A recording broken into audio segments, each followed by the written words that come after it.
Y la enseñanza de hoy se titula La batalla de tu vida.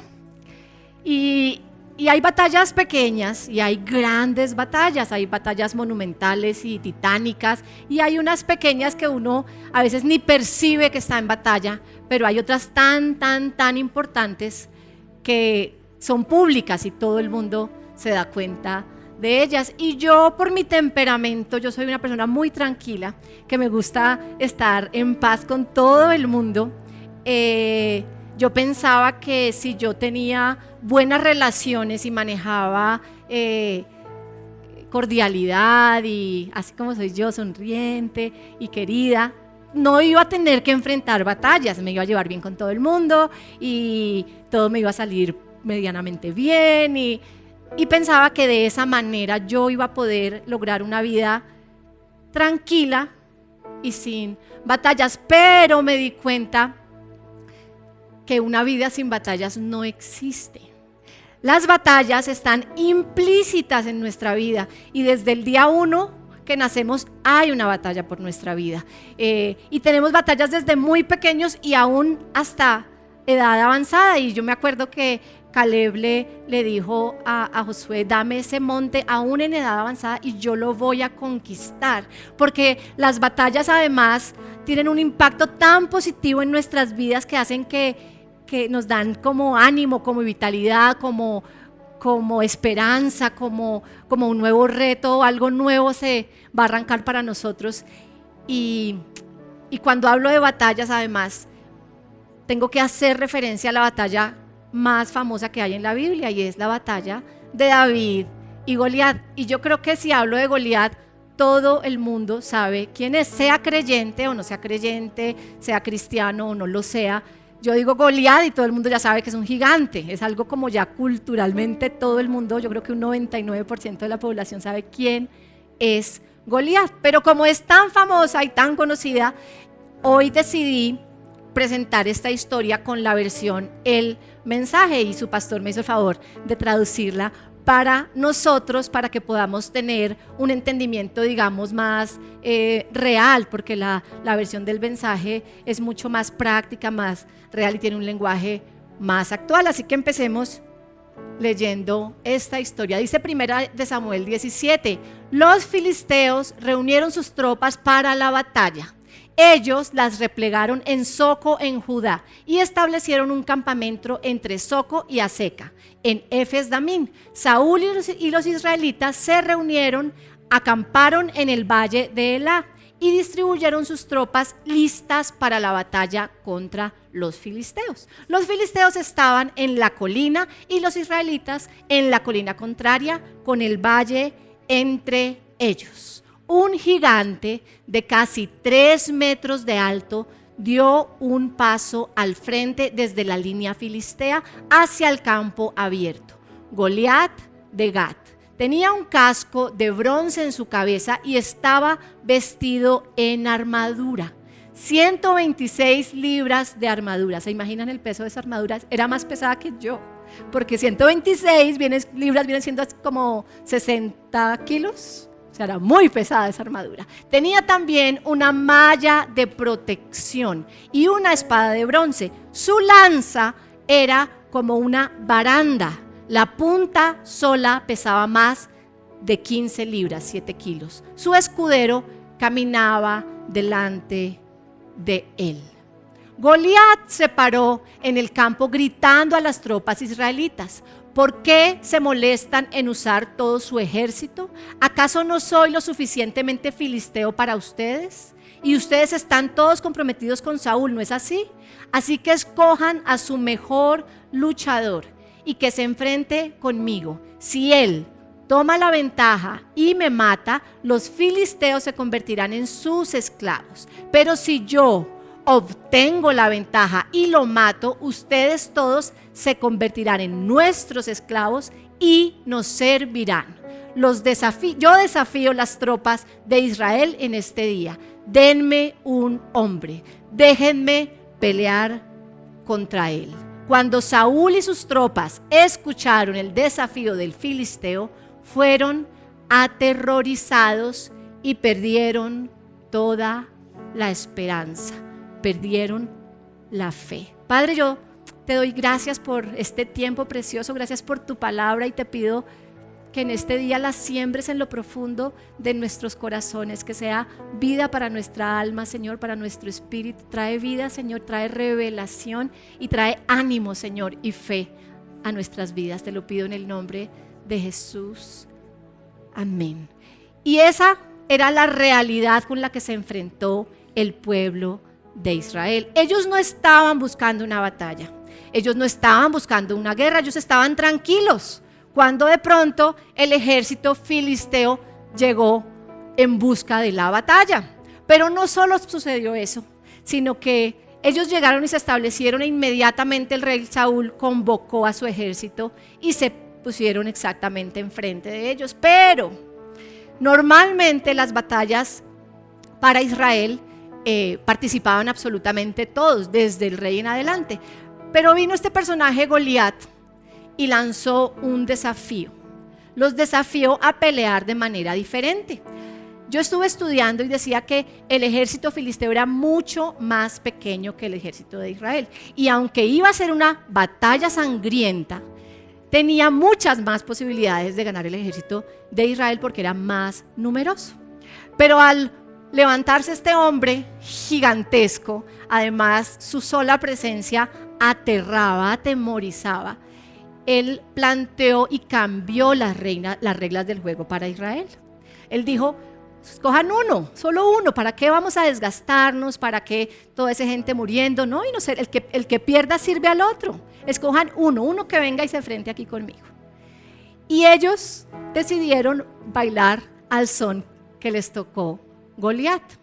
No solo eso, sino que Goliat estaba tan seguro de quién era él, de sus capacidades, de su tamaño, de lo que él se había entrenado para enfrentar esta batalla, que su sola presencia, él dice que estaba totalmente cubierto de armadura.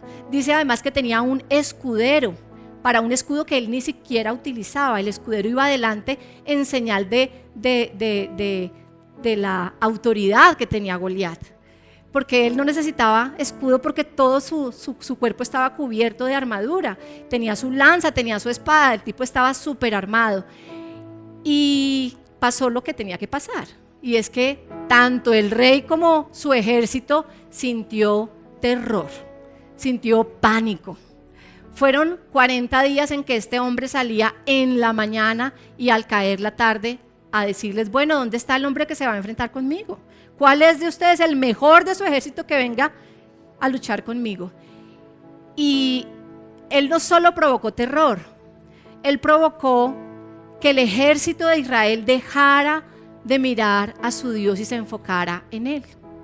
Y fue así como ellos se dieron cuenta de todas sus capacidades, de cómo estaba vestido, de que tenía una armadura que pesaba tanto, de que tenía un casco que pesaba tanto, que su espada era así, que su lanza era de no sé cómo, y se fijaron tanto en las características de este hombre que se olvidaron por completo de buscar a Dios. Y ese siempre había sido el secreto del triunfo de Israel en la batalla. Aún si hablamos de Israel actual, de Israel desde 1946, cuando se hizo Estado, y al otro día le declararon la guerra y ganó, siendo nadie. Y ellos olvidaron esas historias del pasado en donde ellos buscaban a Dios, buscaban la presencia de Dios, y Dios les daba la victoria. Y llegaron a conocer más a Goliat que conocer las promesas que Dios tenía para ellos. Y esa es la realidad que muchos de nosotros enfrentamos cuando tenemos un problema, cuando tenemos una situación. Nos enfocamos tanto en esa situación que nos olvidamos que tenemos que ir a buscar ayuda en Dios, que es quien siempre nos saca de las situaciones. Siempre Dios nos rescata, siempre Dios, no importa cuál sea la situación, si es un problema en tu matrimonio, si es un problema de un diagnóstico médico, si es un problema de tus finanzas, si es una crisis económica, tú acudes a Dios y Él hace algo por ti. Pero a veces nos quedamos como masticando y rumiando y pensando en la situación y en el problema, y nos hundimos más en el problema. Y eso fue lo que hizo Israel. Pero contra todo gigante, Dios siempre tiene una respuesta. No importa el tamaño del gigante, no importa el tamaño de la situación, no importa el tamaño de la prueba, Dios siempre tiene una respuesta. Él es más grande que cualquier problema, Él es más grande que cualquier gigante. Y fue así como Dios trae a David. David aparece por primera vez en Primera de Samuel 16. En Primera de Samuel 16 llega el profeta a casa de Isaí a buscar a quien el Señor lo había enviado a ungir, pero él no sabía a quién iba a ungir. Y llega donde Isaí, que tiene 8 hijos, y empieza: ¿es este? No, Señor, es este. No. Cuando llega el séptimo y no, él dice: Señor, no hay más. Le dice: ¿tienes más hijos? Y él le dice: sí, tengo uno que estaba por allá con las ovejas. Y ahí aparece por primera vez David. Así que en el 17 entra en escena en este contexto de la guerra. Dice: ahora David, él era el hijo de Isaí, el efrateo de Belén de Judá. Isaí, padre de 8 hijos, estaba ya muy viejo para unirse al ejército de Saúl. Los 3 hijos mayores de Isaí habían ido con Saúl a la guerra. Los nombres de los 3 hijos que se habían unido a Saúl eran Eliab, el primogénito, Abinadab y el tercero, Sama. David era el hijo menor.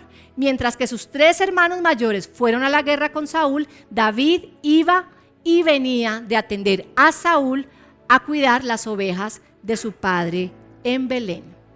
Cada mañana y al final de la tarde, durante 40 días, Goliat se ponía en pie y daba su discurso. Decían: ¿dónde está el hombre que me va a enfrentar? Todas las mañanas repetía exactamente ese mismo discurso. Un día Isaí le dijo a su hijo David: toma esta bolsa de avena molida y estas 10 tajadas de pan y corre con ella hacia tus hermanos en el campamento y lleva estas 10 lonjas de queso al capitán de su división. Valida que tus hermanos se estén llevando bien entre ellos, como que peleaban los muchachos, y déjame saber cómo están Saúl y tus hermanos y todos los israelitas que están en la guerra contra los filisteos en el valle de Elá.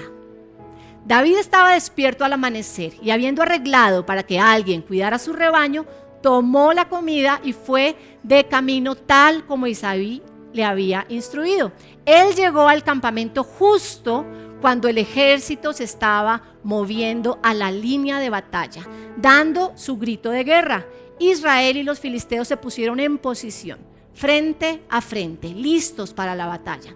David dejó la comida a cargo de un centinela, corrió a las tropas que estaban desplegadas y saludó a sus hermanos. Mientras ellos hablaban entre sí, el campeón filisteo Goliat de Gat dio un paso al frente de la línea de batalla de los filisteos, dando su usual desafío. David lo escuchó. Los israelitas, sin excepción, se echaron para atrás en el momento en que vieron al gigante, completamente asustados. Las palabras entre las tropas eran: ¿alguna vez han visto algo como esto? Este hombre abiertamente reta y desafía a Israel. El hombre que mate a este gigante lo habrá logrado. El rey le dará una enorme recompensa, su hija como esposa y toda una vida libre de tributos para su familia. David, mientras hablaba con los hombres que estaban parados alrededor de él, preguntó: ¿qué obtiene a cambio el hombre que mate a este filisteo y libre a Israel de este feo problema? ¿Quién se cree que es este filisteo incircunciso al burlarse del ejército del Dios vivo? Ellos le dijeron lo que todos estaban diciendo sobre lo que el rey haría al hombre que matara al filisteo. Y ahí llega David, un hombre absolutamente diferente. La solución que traía el Señor para este problema era diferente, no la encontraba en las filas del ejército. Así que él se encargó de traer a David. Y David llegó, yo me imagino, un poco cansado, porque entre la ciudad de Belén, donde él pastoreaba y vivía con su papá, y el valle donde estaban ahí el ejército, había 23 kilómetros, que es un recorrido caminando como de 4 horas, y su papá le dijo que fuera rápido, o sea que yo calculo que por ahí 2 horas y media se debió demorar, pero además el plan de David era ir, llevarle eso a sus hermanos, saber que estaba todo bien y volver ese mismo día donde su papá. Yo no creo que él haya cargado más que como estaba vestido, algo de agua y la cosita el fiambre que le mandaban a sus hermanos. Y se encontró con esta realidad. Pero David era diferente. ¿Qué tenía David que lo hacía diferente a todos esos soldados, a todos estos guerreros que estaban acostumbrados a la batalla? Yo encontré 5 cosas, pero podemos sacar muchísimas más. David era un hombre obediente. Dice que su padre lo envió a ver cómo estaban sus hermanos y él hizo la tarea demasiado obediente. Pero no solo eso, sino que en todo su proceso de vida vemos que él fue obediente. Vemos también que él era un hombre humilde.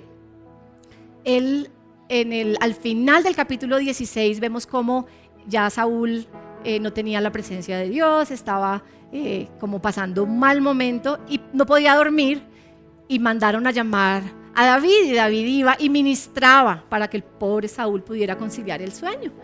Pero él dice que se trabajaba en las dos cosas, no decía: papá, ya no voy a ser más pastor porque estoy al servicio del rey. No, él siempre fue humilde con su padre, siempre buscó bendecir a su padre porque eso fue lo que aprendió. Incluso no dice nada de que lo hayan ungido y haya dicho: bueno, yo soy ya el ungido, muchachos, mis 7 hermanos, papá, yo ya no puedo ser más pastor. No dice nada de eso. Él fue un hombre humilde.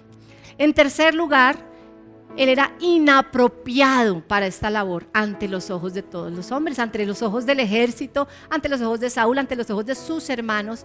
Era inapropiado para esta labor, pero yo creo que Dios necesitaba a alguien tan diferente que era muy apropiado para la labor ante los ojos de Dios. Y es que a veces nosotros juzgamos por la apariencia, o juzgamos por las características físicas, o por el temperamento, y decimos: no, no, para esta tarea esta persona no clasifica, y clasificamos según nuestra vista. Y así fue cuando lo ungieron finalmente también.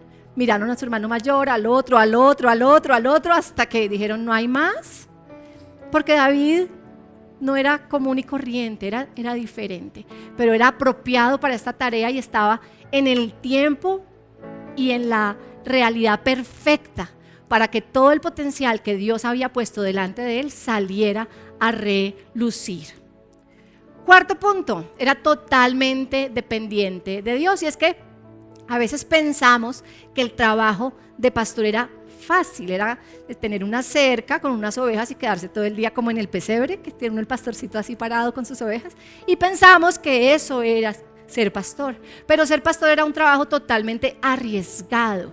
Era ir por el campo con las ovejas, cuidando cada una de ellas, y no rebaños de 10 o de 5 ovejas, sino grandes rebaños, y protegerlos de las fieras salvajes, de todo el que quería venir a robarlas, de lobos, de cualquier cantidad de animales salvajes que venían a comérselas.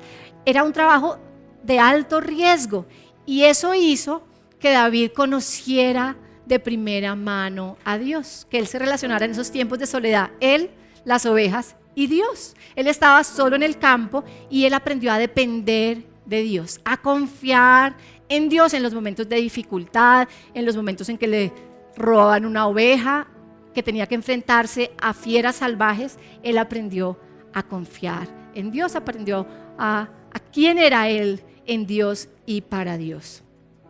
Y quinto, pero no menos importante, él era apasionado y celoso por las cosas de Dios. Y para mí esto es clave y es la diferencia de muchos hombres del Antiguo Testamento, y es que él tenía una pasión tal que cuando él llegó y vio la realidad que estaba viviendo Israel, él se ofendió profundamente porque ese gigante estaba atacando al Dios vivo, no porque estaba atacando a Israel, aunque directamente al atacar a Israel atacaba a Dios. Pero él, lo que más le ofendió es: este incircunciso, este gigante viene acá y se enfrenta al Dios vivo. Él no sabe de qué está hablando, él no sabe quién es.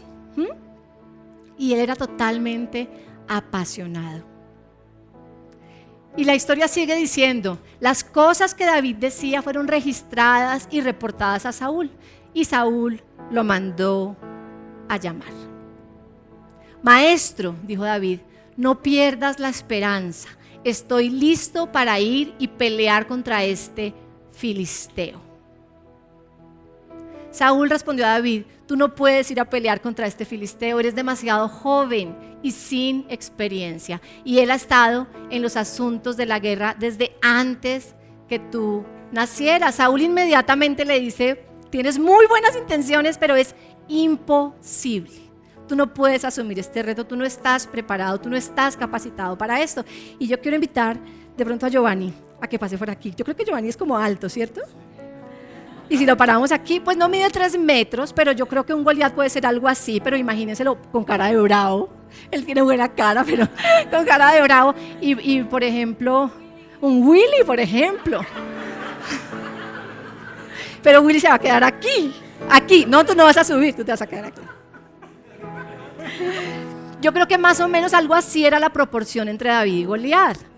Y Goliat no era así con esa cara amable que tiene Giovanni, sino muy serio. Además, su sola vestimenta hablaba por él. Su casco, su espada y su escudero aquí, con su escudo que debía ser el tamaño del escudero. Y el pequeño David que venía así informal, en tenis, con su maletica y listo, no traía nada más. Esa era la realidad. Entonces Saúl dijo, si este se enfrenta a este gigante, lo va a matar de una, y el segundo en morir voy a ser yo, que soy el rey, porque este lo mata y de una se vienen todos, nos capturan, a mí me matan. Mira, súper chévere, muy buena idea, eres un bacán, pero no, gracias. Tú no tienes lo que se necesita para esta tarea, así que muchas gracias. Gracias, Goliat. Eso fue lo que debió pensar Saúl, y de una le dijo, no, es imposible que tú hagas esto, pero esta oportunidad, esta batalla abre inmediatamente una puerta para David, y es el momento en que él va a pasar de ser el pastor de ovejas a tener esas batallas ocultas y solo entre él y lo que nadie más sabía, a tener el llamado o conquistar el llamado que Dios tenía para él, y es pasar de un pastor anónimo a un rey, el rey más importante de Israel.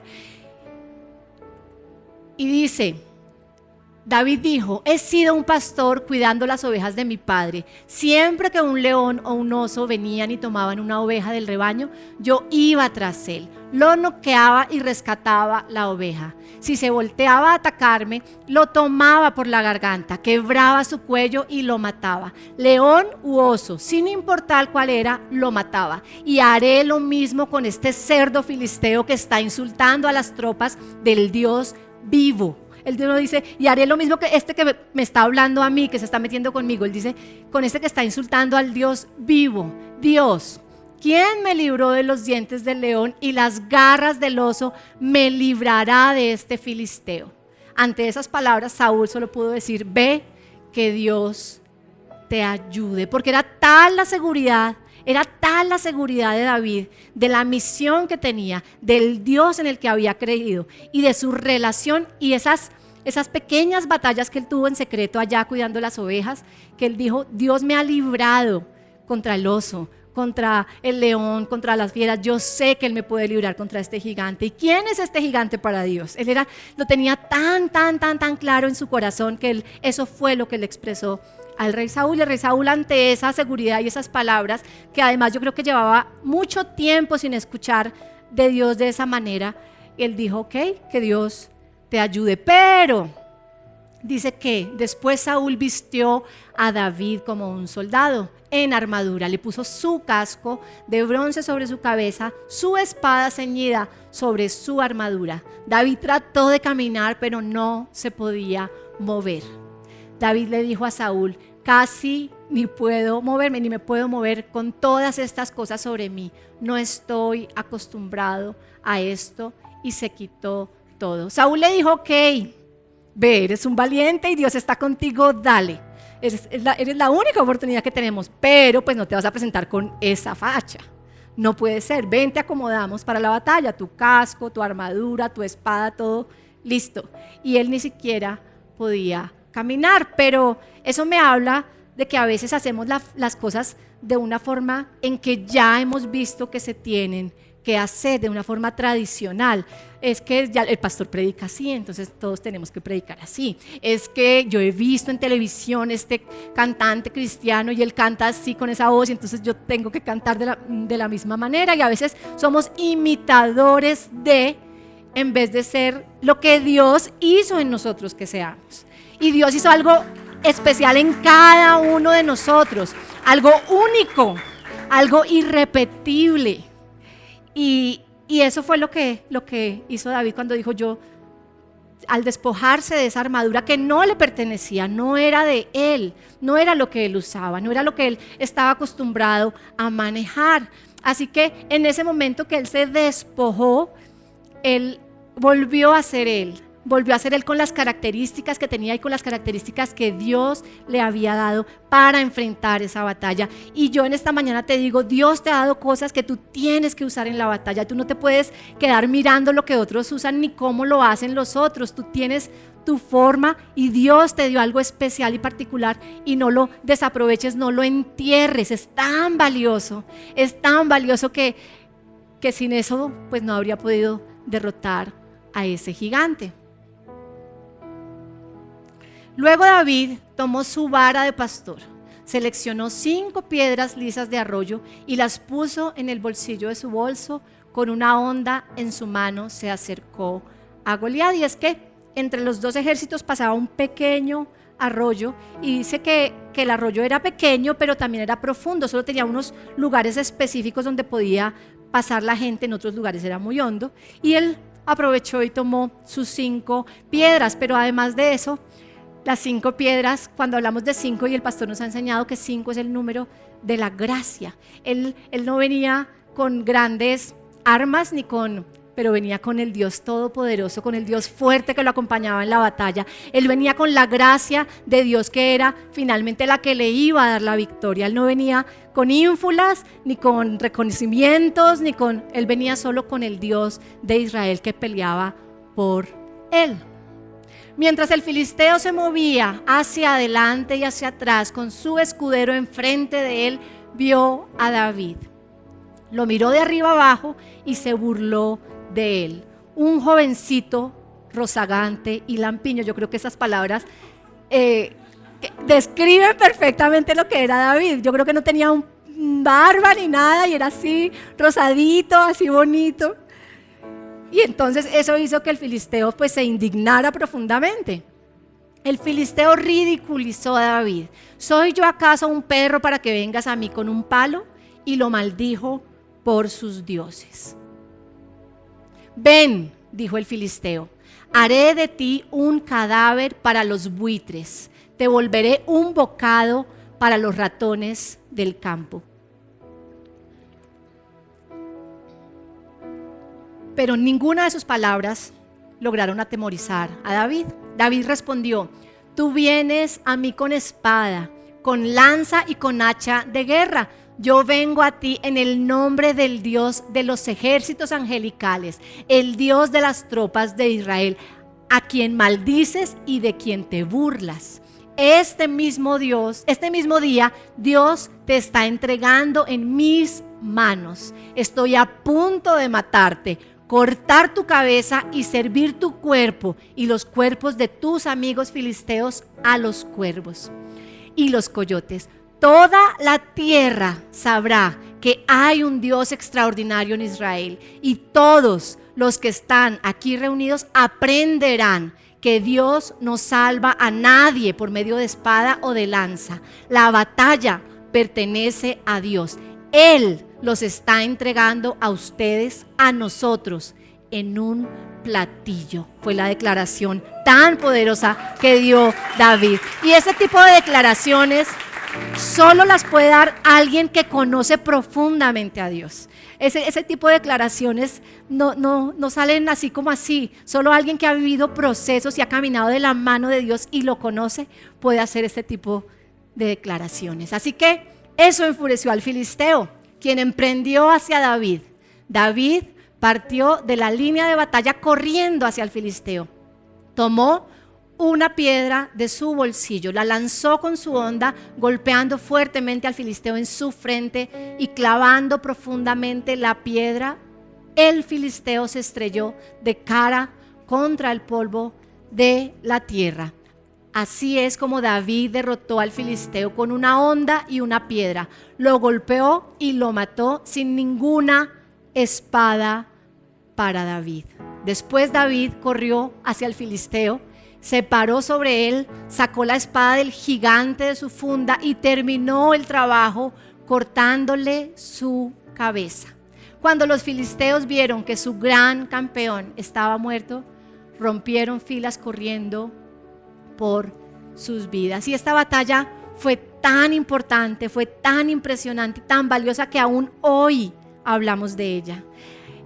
Yo creo que fue maravilloso y yo no me imagino el ejército de Israel que debía estar temeroso, porque finalmente llevaban 40 días viendo este gigante que los amenazaba y ellos no tenían ellos no tenían lo que se necesitaba para enfrentarlo.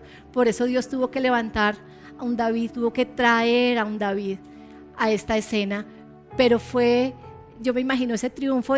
A veces pienso como cuando ganó la selección Colombia o algo que nos mueve el corazón de esa manera, o como cuando Cabal y Farah ganaron, o sea, un triunfo que unió a todo un pueblo, a toda una nación en torno a lo que Dios hizo, porque además David en ningún momento dijo: aquí viene David y tú no me conoces y nunca te has enfrentado con alguien. No, él vino hablando en nombre del Dios viviente y le dijo a él y a los demás filisteos: y esta tarde Dios los ha entregado y ustedes van a hacer comida para los cuervos, para los coyotes, de una manera que ellos, ni aún el ejército de Israel estaba preparado para escuchar estas palabras. Y es que las batallas a veces pensamos que son malas, pero las batallas son tan buenas que traen significado y propósito a nuestras vidas. No somos los mismos después de enfrentar una batalla. Ayer alguien nos decía que había hecho un cuadro que decía que no era por lo que hacía, sino por lo que era. Y las batallas nos dan tal significado que incluso a veces cambian nuestra forma de vernos a nosotros mismos. Yo siempre pensé que yo no aguantaba esto, que era muy débil. Y ahora, después de un tiempo, después de unos años de recorridos de la mano del Señor, yo digo: que se venga cualquier gigante, que yo estoy lista, estoy firme y estoy lista para lo que se venga, y no me da miedo, no le tengo temor. No le tengo miedo, no le tengo temor, porque además sé que estoy más que respaldada, sé que tengo al mejor de mi lado. Y las batallas son buenas, son maravillosas, aunque son dolorosas, aunque nos desgastan, nos dejan cansados. Las batallas tienen la capacidad de formarnos, de sacar lo mejor que hay en nosotros, de sacar un potencial que está oculto y que solo sale en ese momento. Hay un potencial guardado para esos momentos difíciles, y yo no sé si tu batalla es un diagnóstico, si tu batalla es una crisis en tu matrimonio, en tu relación, o si tu batalla es una adicción, o si es una depresión, pero tú tienes lo que se necesita para ganar y vencer sobre esa situación, y es el Señor Todopoderoso que está contigo, que te levanta, que no estás solo en ese momento. Así que las batallas sacan lo mejor de nosotros, tienen ese potencial de ¿qué sería de David si no hubiera enfrentado a este Goliat? Seguiría siendo un anónimo pastor de ovejas, pero las batallas tienen la capacidad de catapultarnos a otro nivel donde Dios nos quiere llevar. Y no solo nos forma y nos da significado y nos da valor, sino que tiene el potencial para profundizar nuestra relación con Dios. Tiene ese potencial para que tú, en ese momento de prueba y de dificultad, en ese momento en que sientes que no puedes, tú te metas con Dios de manera profunda y Él te hable como nunca antes lo ha hecho.